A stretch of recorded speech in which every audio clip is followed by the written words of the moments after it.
Hey guys, I wanted to have an honest sit down with you about something that I have personally been struggling with a lot recently, and that is loneliness. Our 20s can be a really lonely period of our lives because this is sort of the time when our paths start to diverge away from the people around us. Some people might be focusing more on their careers, some people might be focusing more on starting families and getting married and having kids, and it becomes harder and harder to relate to other people because we're on such different paths. Or sometimes it could be because your life circumstances have changed. So, for example, if you've moved to a whole new city or new country where you essentially don't really know anybody, or maybe you're taking a career break when everyone else that you know around you is still on that corporate grind. Maybe you've just gone through a breakup, or maybe you've lost someone and you're currently going through grief. There's a whole bunch of different reasons for why we can feel lonely in our 20s. For me personally, my loneliness at this point in life stems from a few things. So, firstly, I just moved to a whole new country where I essentially don't really know anybody. And the second reason for why I feel lonely is because I'm on a different path to most people that I know around me. Earlier this year, I quit my 9 to 5 to pursue content creation and entrepreneurship full time. And not knowing many people on this path has been quite a scary and lonely journey. Another thing that I'm navigating through is singlehood and the loneliness that comes with that. As someone who has always been a serial monogamist her whole life, this has proven to be quite challenging. I'm now learning how to be wholly content on my own without always having someone there for me in case I need emotional regulation or comfort or even just for company. So the reason why I wanted to make this video is because I wanted to share my experience of loneliness in my 20s, because I know that a lot of you guys can probably relate to this and might be going through something very similar to me. And I also really wanted to share all the things that I've learned so far and all the things that has helped me a lot in coping with this loneliness, in the hopes that maybe it can help you guys in some way too. And I would also really love to hear from you guys as well about how you deal with loneliness in your life. But first and foremost, if you're watching this and you very often find yourself feeling lonely, I want you to know that you are absolutely not alone in this and that this is a global issue. Back in 2018, the BBC, along with all these other reputable institutions, conducted the world's largest survey on subjective experiences of loneliness. And what they found was shocking. Let me get the stats out for you. They found that a third of people who completed the survey said that they often or very often feel lonely. Levels of loneliness were actually highest among 16 to 24-year-olds, with 40% saying that they often or very often feel lonely. Just visualize this. A third of the people that you probably see out in the streets when you're walking around is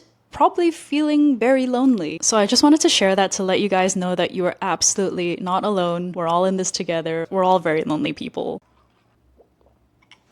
The first thing that's helped me a lot with loneliness is learning how to enjoy solitude. But first, I wanted to highlight that there's an important distinction between loneliness and solitude. To put it very, very simply, loneliness is basically being alone and not enjoying it. Solitude, on the other hand, is being alone and being content with that. It's a choice rather than an unpleasant feeling or circumstance that you're being subjected to. And the research shows that while loneliness correlates with negative mental health outcomes, actively choosing solitude can lead to enhanced creativity and emotional regulation. They also found that people who engage in solitude as a form of self-reflection experience benefits similar to meditation, showing that time alone, when deliberate, can be psychologically nourishing. And since learning about this, I've been trying to essentially convert some of my loneliness into solitude. When you learn how to be content with your own company, you remove this over-reliance on other people to make you happy. And this is especially relevant for all my fellow serial monogamists out there. You stop needing to be around other people all the time and to always be in a relationship with someone just so you don't have to be alone. And the fact of the matter is, your partner and your friends aren't always going to be there for you because they've got their own lives and their own things that they're dealing with. And so they may not always be available for you when you need them or want them. One of the ways that I've been learning to enjoy solitude is through taking myself out on solo dates. And this has genuinely become one of my favorite things to do. This is especially fun when you've just moved to a new city or just moved to a new country and there's just so much to see and do and explore. Like just yesterday, I went out to a park and I just brought my Kindle with me and I just read out in the sun for a whole hour. I was people watching, I was laying down on the grass and just enjoying the sunlight on my face. It was so relaxing and super fun. I've also been going to random events on my own. Like the other day at Immigration Museum, they were having this sound healing healing sound bath event. We basically laid down for a whole hour whilst this woman was playing healing sounds to us. Like, she had all these instruments and sound bowls at the front. And the whole point is that when you're exposed to these low frequency sounds, it brings you to the parasympathetic nervous state. And this is when our bodies are at rest and when we're calm. I think that's how you explain it. And it's meant to heal you both spiritually and also physically. That was like the first time I ever did anything like that. And it was just super interesting and fun. And I definitely did feel a lot more relaxed afterwards. I also really love going to cafes to read and taking myself out to new restaurants to try out new food and just walking around town and exploring and listening to a podcast whilst doing it. And those are just a few ideas. There are so many more things that you can do as a solo date. Other things that I like to do, journaling. I love me a good journaling session in the evening, or just like learning how to cook a new dish. That's always like super rewarding for me. And I like doing that whilst listening to a podcast or listening to some calming music. I think the bottom line here is just to find an activity that is going to be nourishing for your mind, your body, or your soul, something that intellectually challenges you, where you're learning something new or you're experiencing something new. And that can be really fulfilling, even if you are just by yourself doing it. The second point that I wanted to touch on is letting yourself be seen. I recently read this book called Tomorrow and Tomorrow and Tomorrow, and it's about these two friends, Sam and Sadie. And Sam has basically been in love with Sadie his whole life, but they've always just remained friends. And Sam was having this conversation with his uncle where he's like, oh, no one gets me like Sadie does. She's the only person who truly understands me. And his uncle basically said, maybe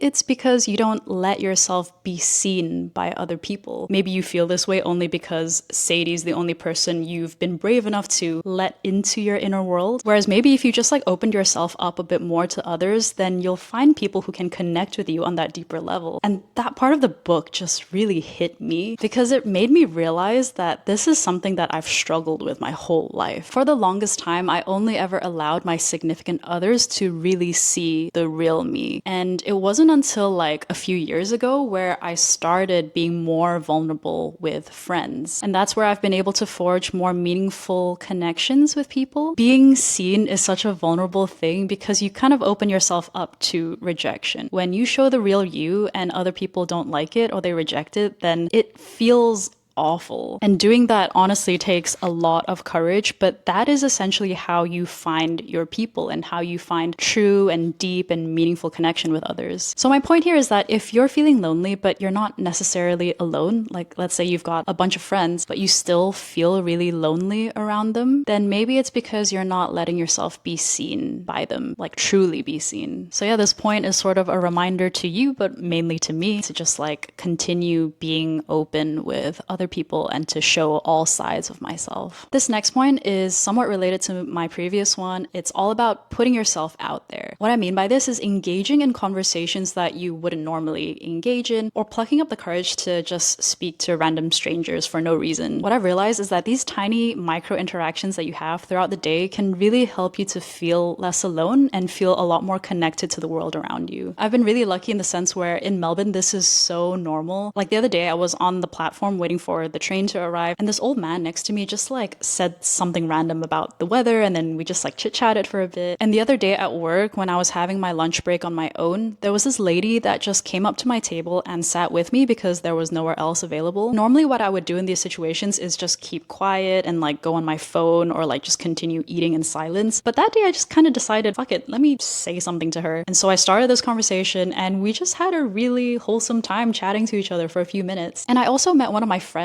in this way. When I first moved to Melbourne, I didn't have a gym just yet. And so what I was doing was taking advantage of all the free one-day trials across all the different gyms in Melbourne. And I met my friend at one of these gyms, and he had just moved to Melbourne like a few months before I did. And so we connected on that front. So yeah, sometimes these random interactions can turn into a friendship and you just never know. Or, you know, if they don't, which 99% of the time that's probably the case, then you would have still had this nice and lovely and wholesome interaction interaction with this random stranger. My next point is about joining communities. So think of an activity or activities that you really like doing, and then just join a society or a club or a community that does that thing. And this is so great because not only do you get to do the thing that you love, you also get to connect with like-minded people who are on the same wavelength as you and who you have a lot of common ground with. So that's already like an instant conversation starter. So for me, I started working at a gym. It's been really motivating for me in terms of keeping up with my health and fitness because I'm in that environment. But more importantly, it's allowed me to make friends who are on the same wavelength. And in fact, tomorrow I'm gonna go to this free boxing class with one of my friends from work, and I'm really, really excited for that. I've also been meaning to get back into salsa and bachata as well because I used to do it for many years, and I think that'll be the perfect way to meet people and socialize too. You don't necessarily have to join communities in person either. You can join communities online. So to kind of make me feel a lot less alone in my YouTube journey, I've made loads of friends online who are also other YouTubers, and I have this mastermind group that I chat with on a weekly basis. I've also got this other WhatsApp group with other YouTubers, and just having people within the content creation space has been so good in maintaining my sanity and in making me feel a lot less alone on this journey. So those are just a few of my own personal examples. There's definitely loads of other things that you can do in terms of joining a community. For example, you can book a class in a skill that you're interested in learning, maybe a cooking class or a pottery class or some art class. Another option is also volunteering for a cause that you really care about, so you get to meet people who also care about that particular cause. Or you can go to events on your own. For example, if you really like this band or artist, then you can just like go to their live show on your own, and then from there you'll meet other people who also like that artist. And just to round off this point, it's all about putting yourself in environments where you can be around people who you instantly have a common ground with, where you can create instant connections because you have shared interests. My final point that I wanted to make is a little obvious, but it's hugely underrated, and that is making an effort to stay connected with friends and family. This is a lesson that I wish I learned a lot earlier, but maintaining the existing connections that you have is infinitely more important than making new ones. We're all busy in our 20s, and sometimes we just forget to check in on our friends and our family,